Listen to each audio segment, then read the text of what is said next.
Assalamualaikum, hai apa khabar semua? Selamat datang untuk korang yang baru je jumpa channel ni. Dan terima kasih kepada korang yang dah lama setia dengan channel ni. Kembali lagi bersama saya Aa berbagi info dan kisah menarik. Oh, sebelum tu jangan lupa tekan tombol subscribe, tekan loncengnya juga.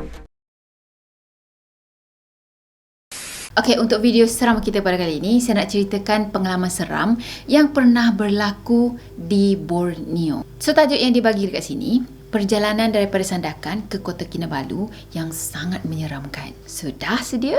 Jom kita mula. Jadi kita bagi nama samaran dia ni sebagai Nina. Okey, kisah ni berlaku masa Nina ni berumur 23 tahun. Jadi pada masa tu, dia bekerja dekat sebuah agensi pekerjaan yang ada di Sandakan. Jadi ada satu hari tu, Nina ni dengan dua orang lagi kawan dia yang namanya Nana dan juga Wan, diorang plan untuk pergi jalan-jalan ke Kota Kinabalu. Dan bila dah sampai dah masa dia, masa tu dalam awal bulan April. Jadi diorang dah plan lama dah, diorang plan awal-awal, diorang pun berkumpul kan ramai-ramai kan. Jadi time tu, tepat pukul 6 petang, barulah diorang bertolak. Si Nina ni dia bekerja pada hari tu. So diorang terpaksalah bertolak pada petang tu kan. Okey, lepas dah bertolak tadi, dalam pukul 7 malam, katanya perjalanan daripada Sandakan ni nak pergi ke Kota Kinabalu lebih kurang dalam 7 ke 8 jam macam tu. Diorang singgah dekat satu stesen minyak ni. Diorang isi minyak, dah tu diorang beli makanan ringan sebab nak isi perut sikit kan. Dah settle dekat pam minyak tadi, dia pun teruskan perjalanan. Jadi pada masa tu, dia lalu dekat jalan Telupit Ranau. Dan tiba-tiba je hati dia ni rasa macam tak sedap tau. Dia dah rasa dah tak sedap hati kan. Tapi dia abaikan benda tu. Dia cuma kuatkan radio sebab time tu dia yang memandu. Katanya sekali-sekala tu dia turut menyanyi lah dengan lagu-lagu yang ada dekat corong radio tu kan. Dan ada satu ketika tu, dia terpandang dekat cermin pandang belakang. Dia tengok ada bas dekat belakang dia. Masa tu dia rasa macam lega lah sikit kan. Lega lah hati dia ni. Yelah kan ada orang lain juga dekat jalan tu. Dan kawasan situ pun sebenarnya memang gelap sangat. Katanya jalan tu sekelilingnya adalah hutan. Highway mana ni? Highway mana? Ya kan kita boleh bayangkan macam kita masuk highway lah kan. Kiri kanan pun semuanya hutan. Masa dia memandu kereta tu, dia perasan lah juga yang bas yang ada kat belakang dia ni selalu je bagi high beam tau. Kejap-kejap ting-ting naik high beamnya kan. So dia pun terfikirlah, bas ni dah kenapa? Nak motong ke apa kan? Dan tiba-tiba Wan yang ada dekat tempat duduk belakang tu, dia cakap macam ni, Nina, tutup cermin.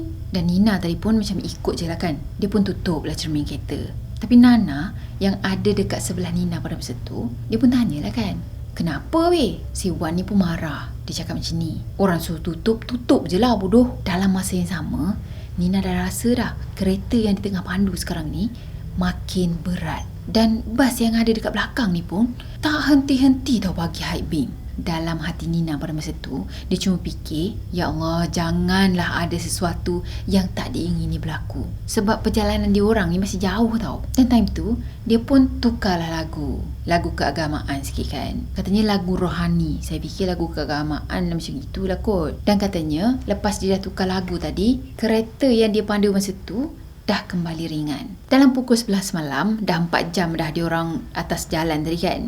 Diorang plan untuk berhenti kejap dekat Ranau. Yelah time tu dia nak cari makan-makan sikit macam itulah. Tapi katanya sebelum dia sampai kat Ranau tu, ada roadblock pula.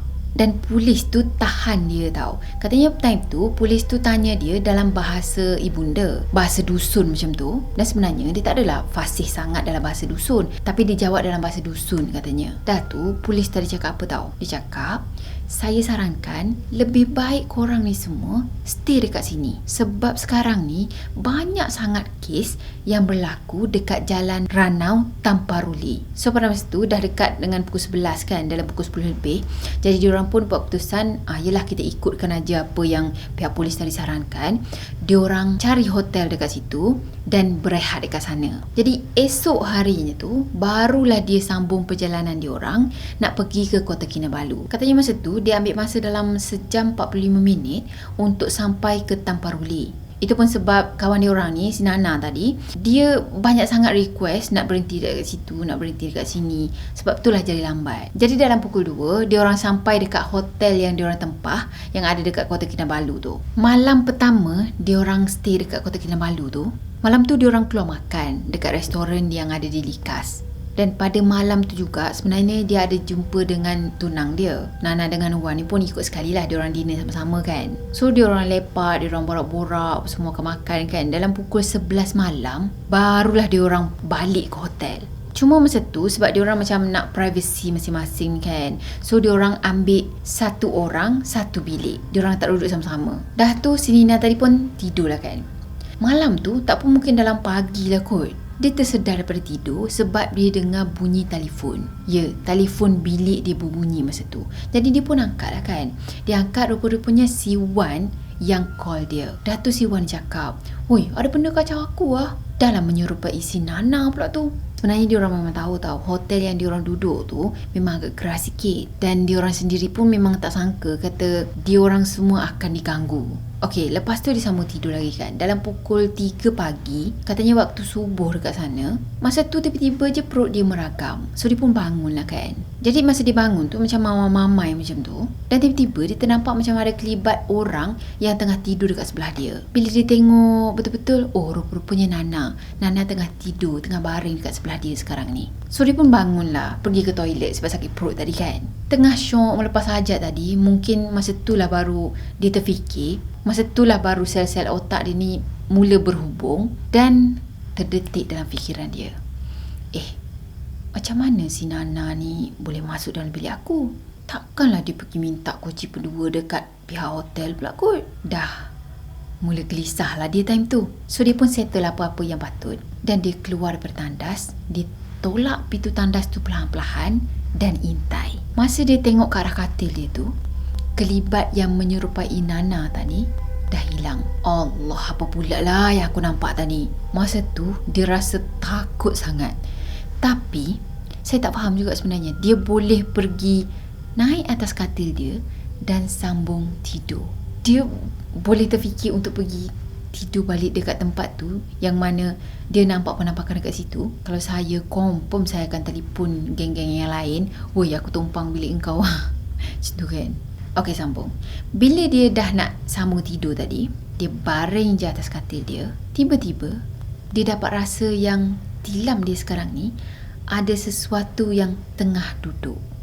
Kan kalau orang jalan ke orang duduk ke atas katil kita boleh rasa kan. Masa tu terdetik dalam hati dia, sudah datang lagi. Dan yang paling menakutkan, dia dapat rasa yang benda tu sedang berbaring dekat sebelah dia. Dalam hati dia ni memang habis dia maki. Jadi dia nekat nak bangun juga daripada katil tu. Tak mungkinlah dia nak tidur dekat sebelah yang siapa pun tak tahu tu kan. Jadi masa dia nak bangun tu, dia pusing ke arah benda tu dan dia pandang ke arah lembaga tu Masa ni dia nampak muka lembaga tu bukan lagi Nana.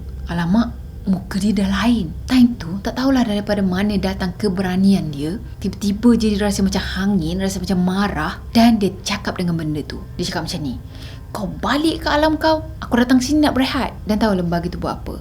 Dia boleh tersenyum ke arah Nina ni Alamak, dia boleh senyum pula kan. So masa tu lah dia bangun. Dia nak cabut lari ni, get ready nak cabut lari. Masa dia nak pulas tombol pintu tu, tiba-tiba je telefon yang ada dalam bilik dia ni berbunyi. Dan keadaan pun macam agak reda pada masa tu. So dia pun pergi dapatkan telefon dia.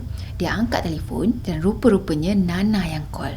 Nana tanya macam ni, "Kau dengan Wan tadi pergi mana? Tak ajak pun." Masa tu Nina ni sendiri pun macam bela-bela. Katanya dia terkejut. Dia kan dudak-dudak juga jantungnya ni. Dan Nina jawab apa? Nina cuma cakap, "Esok je lah kita cerita. Ngantuk ni nak tidur." Jadi dia pun letak telefon. Dia sambung tidur. Itu lagi pelik. Macam mana dia boleh sambung tidur? Berani lah, dia memang berani. Okey, dia dah tidur tadi.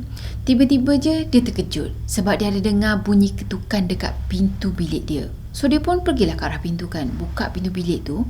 Dia tengok Nana dengan Wan ni ada tercegat dekat depan pintu bilik dia. Dah tu dia buka pintu tadi.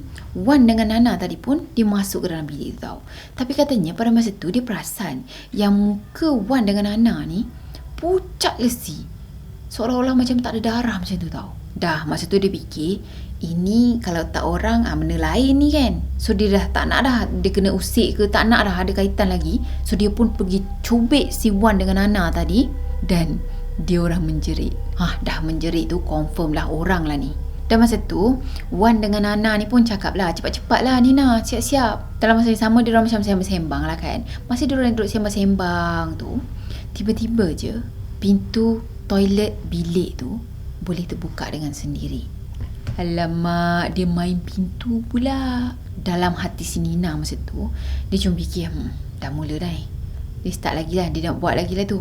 Dah tu dia cakap dengan Wan, Wan, kau duduk sini, Nana, jom teman aku mandi. Dah tu dia pergi mandi. Lepas dah siap mandi semua, dia kemas-kemas dan dia belah daripada situ. Lepas dah keluar hotel tu, dia orang pergi makan. Masa dekat kedai makan tu lah, Nana mula buka suara. Nana tanya dia orang macam ni, korang berdua pergi mana subuh tadi? Dah lah datang bilik aku, ketuk pintu kuat-kuat. Lepas tu aku buka pintu, bukannya nak masuk ke apa. Terus pergi macam gitu je. Nina dengan Wan ni pun macam saling berpandangan kan. Sejak bila pula kita orang pergi ke bilik Nana? Dan Nina ni pun tanyalah, pukul berapa? Nana jawab, dalam pukul 3 lebih macam tu. Jadi masa ni lah Wan tadi baru buka cerita. Dia cakap dalam perjalanan dia orang nak pergi ke Kota Kinabalu tu, sebenarnya pada masa tu dah ada dah benda yang ikut dia orang. Sebab masa tu Wan kan ada kat belakang kan. Lepas tu Nina yang tengah drive dan Nana ada kat sebelah kan. Dan masa tu sebenarnya Wan dah nampak dah macam ada rambut yang berjuntai dekat cermin sebelah Nana. Sebab itulah si Wan ni suruh dia orang ni semua tutup cermin. Dan malam tu tengah syok-syok Wan ni tengah tidur, tiba-tiba je dia datang. Dia datang menyerupai Nana tau. Dan siap cakap lagi. Benda tu tanya macam ni, Wan minta air Dan si Wan ni dah confirm lah kan, tahu tu bukannya Nana. So dia pun bacalah apa-apa yang patut. Dan tiba-tiba dia terdengar ada satu bunyi dentuman yang kuat dekat arah pintu. Dan tak lama lepas tu benda tu hilang. Jadi lepas kena tu lah Wan tadi terus call Nina, bagi tahu yang kata benda tu datang. Benda tu menyerupai Nana semua kan. Jadi dah dengar dah cerita daripada Wan tadi, Nina ni pun buka cerita dia juga. Dia cakap sebenarnya masa dia drive malam tu, dia dah rasa dah macam ada benda je. Yelah, kan ada bas dekat belakang tu selalu je buat high beam kan, seolah-olah macam ada sesuatu. Dan masa dia pandu kereta tu pun, dia rasa kereta berat semacam je. Dah tu dia cerita juga yang kata malam tu dia pun terkena. Yelah, yang ada lembaga yang menyerupai Nana tu, tak tahulah juga kenapa lembaga tu menyerupai Nana kan. Dengan Wan pun menyerupai Nana, dengan Nina pun menyerupai Nana. Dan yang paling penting, lembaga tu ada dekat sebelah Nana masa yang kat dalam kereta tu. Dalam pukul 11.30 pagi, diorang balik ke hotel balik. Masa tu diorang prepare semua nak check out lah. Dah siap kemas barang, dah ambil barang masing-masing. Diorang pun turunlah ke lobi kan. Masa dekat lobi tu, masa dia nak check out, pekerja hotel tu tanya, pekerja yang dekat kaunter tu kan, dia tanya macam ni, mana yang seorang lagi? Jadi diorang bertiga pun macam berpandangan lah kan. Sejak bila pula ada seorang lagi? Dah tu pekerja tadi cakap lagi, semalam korang semua naik ke hotel ada 4 orang semua. Nana ni pun jawab lah kan, mana ada, kita orang bertiga je. Dan pekerja tu cakap apa tau, mana ada, betul 4 orang. Yang seorang lagi perempuan tu sama muka macam kau. Dia tunjuk kat Nana tu lah. Dan Nina ni pun cakap, tak apalah, kami balik dululah. Sebab katanya dia tak nak lah sampai Nana ni rasa takut. Okey, sebulan lepas kejadian ni, selepas dia orang semua pergi Kota Kinabalu tadi kan, si Nina, dia dapat satu panggilan telefon. Panggilan telefon yang menduga citakan. Dia dapat khabar buruk yang kata Nana dah meninggal dunia. Dan yang paling peliknya, Nana ni dia meninggal dunia masa dia ada seorang diri dekat rumah. Dan sampai sekarang ni pun diorang tak dapat nak kenal pasti apa punca kematian Nana. Kadang-kadang tu macam dia terfikirlah juga, mungkin ke semua benda ni ada kaitan dengan apa yang berlaku dekat hotel tu? Yelah, benda tu kan duduk dekat sebelah Nana, lepas tu menyerupai Nana. Cuma wallahualam, sebab kita semua kan, yelah, apa je yang kita tahu kan. The end. Ya, itulah cerita yang dia sharekan.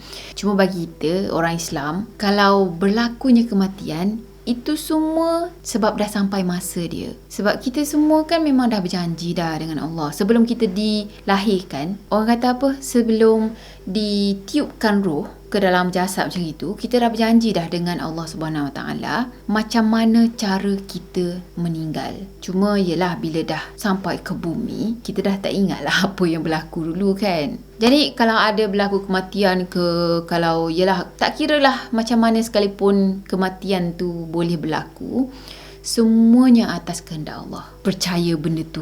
Pegangan. Okeylah, saya rasa sampai di sini untuk video kali ni. Saya harap korang sukakan video ni. Dan macam biasa, kalau korang sukakan video ni, jangan lupa untuk tekan tombol like, komen, share dan juga subscribe. Jumpa lagi next video. Bye-bye. Assalamualaikum warahmatullahi wabarakatuh. Bye.